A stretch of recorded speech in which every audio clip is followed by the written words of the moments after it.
ಒಂದು ಕ್ಷಣ ನಾವು ಕಣ್ಣು ಮುಚ್ಚಿಕೊಂಡು ಯೋಚಿಸೋಣ.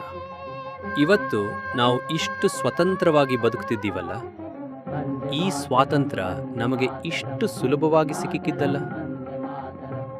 ಯಾರೋ ತಮ್ಮ ತಾಯಿಯನ್ನು ಬಿಟ್ಟು ಹೋದರು, ಯಾರೋ ತಮ್ಮ ಮಕ್ಕಳನ್ನು ಬಿಟ್ಟು ಹೋದರು, ಯಾರೋ ತಮ್ಮ ಇಡೀ ಬದುಕನ್ನೇ ಈ ದೇಶಕ್ಕಾಗಿ ಕೊಟ್ಟರು.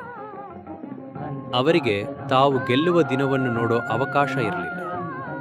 ಆದರೆ ನಮ್ಮ ನಾಳೆ ಚೆನ್ನಾಗಿರಬೇಕು ಅನ್ನೋ ನಂಬಿಕೆ ಇತ್ತು. ಆ ನಾಳೆ ನಾವೇ. ಇವತ್ತು ಭಾರತ ಅಂದ್ರೆ ಕೇವಲ ಒಂದು ಧ್ವಜ ಅಲ್ಲ. ಗಡಿಯಲ್ಲಿ ನಿಂತಿರೋ ಸೈನಿಕ, ಹೊಲದಲ್ಲಿ ದುಡಿಯೋ ರೈತ, ರಾತ್ರಿ ಹಗಲೆನ್ನದೆ ಕೆಲಸ ಮಾಡೋ ಕಾರ್ಮಿಕ, ತನ್ನ ಕನಸಿಗಾಗಿ ಓಡಾಡೋ ಒಬ್ಬ ವಿದ್ಯಾರ್ಥಿ, ಇವರೆಲ್ಲ ಸೇರಿದ್ದೇ ನಮ್ಮ ಭಾರತ.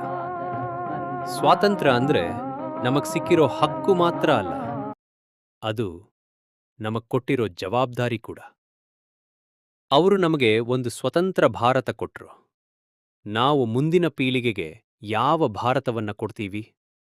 ದೇಶವನ್ನ ಪ್ರೀತಿಸೋಕೆ ಗಡಿಯಲ್ಲಿ ನಿಲ್ಲಬೇಕಾಗಿಲ್ಲ. ಪ್ರಾಮಾಣಿಕವಾಗಿ ಬದುಕಿ, ನಿಮ್ಮ ಕೆಲಸವನ್ನ ನಿಷ್ಠೆಯಿಂದ ಮಾಡಿ, ಒಬ್ಬರನ್ನೊಬ್ಬರು ಗೌರವಿಸಿ. ಅಷ್ಟೇ. ಅದೇ ನಮ್ಮ ದೇಶಕ್ಕೆ ನಾವು ಕೊಡೋ ಚಿಕ್ಕದಾದ ಆದರೆ ದೊಡ್ಡ ಗೌರವ.